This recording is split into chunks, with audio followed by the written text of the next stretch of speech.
Yo guys, it's Swiftdeath Shots, and I'm going to go through my WCQ Kempston build. I ended up going 31st out of 93 people, I think they said it was, on Saturday at my WCQ, local WCQ, with zombies, as you can see.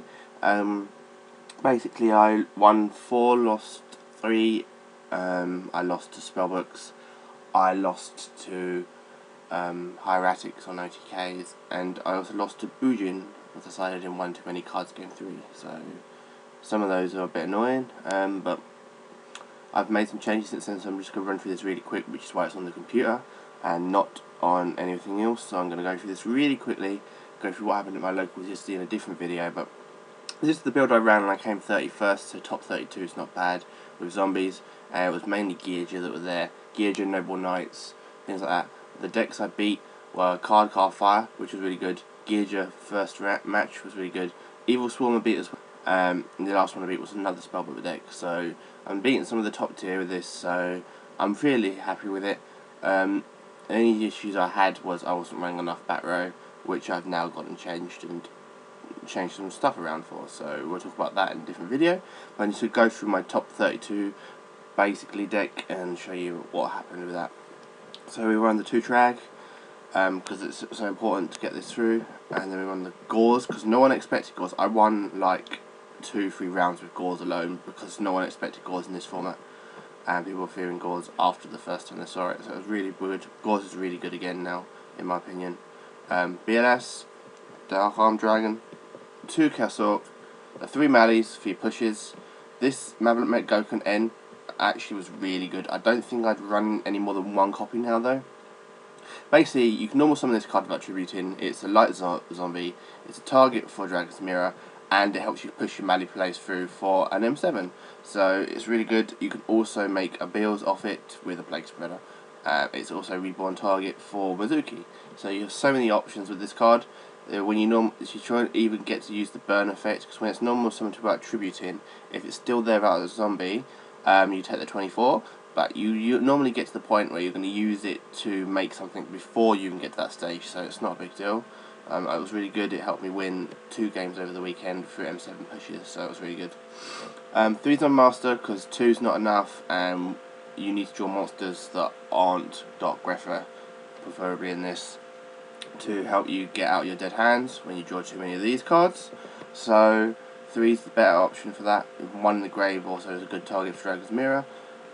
3 Dark Grepher, I tried it at 2, but if you don't get this, if you get this in hand, sorry, and you don't have Dark Grepher, you are so far behind from the start. So 3 Dark Grepher was working wonders. It helped the deck be so consistent the weekend. I'm sticking it at 3. 3 Mizuki, obviously for your rebonds. 2 Plague Spreader, 2's enough, 3's too many. May go to 3 if I wanted to run trap heavy build, just so I can keep my pushes alive. 2 Maxis, this helped me through the one hieratic match, but didn't see it too much the weekend. Thunder King's an amazing card. Thunder King's really good still. Put it in mainly for Spellbooks and Gearja and did wonders, so I can't moan. This 2 Raikou, this helped me win a Evil Swarm matchup game 1, because he attacked with Ophion into my Raikou, and that was it then, really, from then on. 3 Lila, because Lila's amazing and pops with MST effects basically, so it's really good. 3 Veiler I ran. It was hit and miss. I sided out normally 1 or 2 because I didn't see the point of them when I needed things more like MSTs or Zombie World, which was really good against my matchups, or the 3rd Max C, which was really good as well. And then we just have Draw Power for Allure, Dark Hole, obviously, Charge to help me get my Light Swarm targets, Dragon's Mirror, which was really good. I got this off twice. It helps you pull out this guy out of nowhere, because it's basically a top when you have zombies in the grave, and you can make a 3k beat stick, so it's really good. And then staples of Bombless, TT, Warning and Compulse pretty much. And then there's the Synchros on the extra deck, which are 2 bills. This card won me so many games. This card is ridiculous.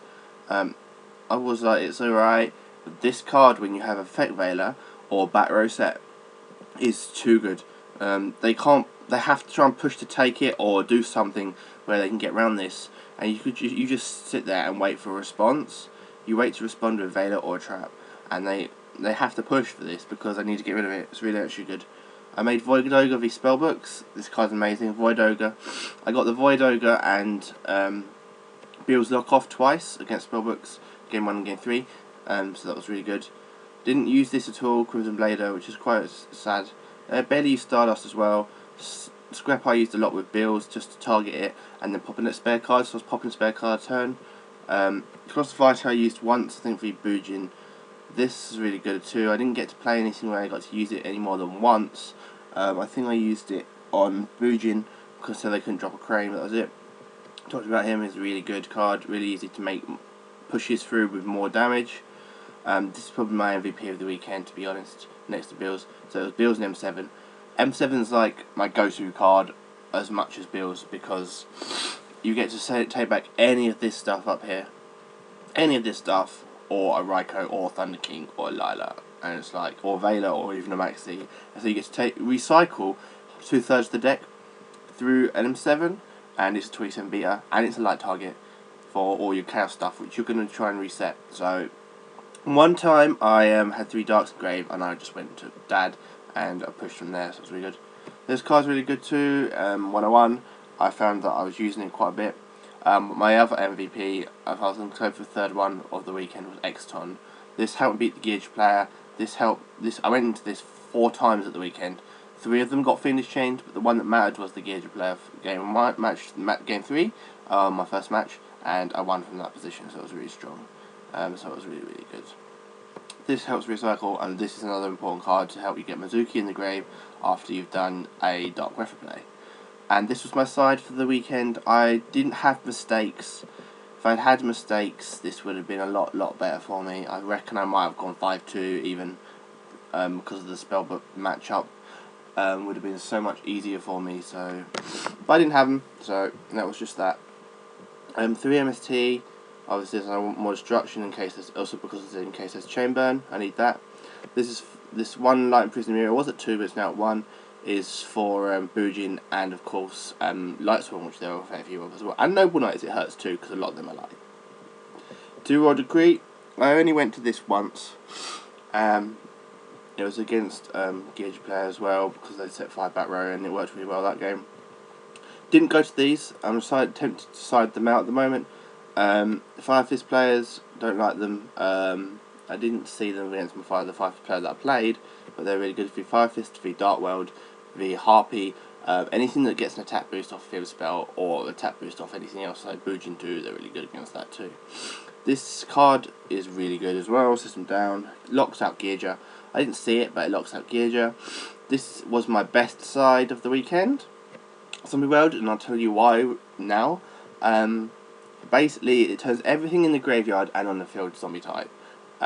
So when they're playing Spellbooks, for instance, which helped me win my Spellbook matchup, helped me win game 2 v Bujin, that meant that Bujins can't resolve because they're not Beast Warriors. It meant that they can't activate Fate for their Spellbooks because they're not Spellcasters, so on and so forth. So it was really good in those matchups because it helped me get around Tower as well, because I've played this over Tower and that helped me around that. And then there's DD Crow. I only went into this, I think, once, and it was okay. I wouldn't want to play it too often. I should have bought it in with the Gearger player to stop the floating, but I didn't realise about that until yesterday, so that was a bit annoying. And then, of course, the last Maxi for Gearger, I went to 3 Maxi for Gearger and 3 Maxi for Hieratics, so that was really good for that too. So yeah, overall guys, I think I'm fairly happy. Changes I'm going to make: drop the Raikous, drop Dragon's Mirror because though it's really good as a top. If you start with it hand, it's really dead. Drop this down to 1. Maybe drop Gauze because I'm adding Fiendish Chains. I haven't decided. I'll build up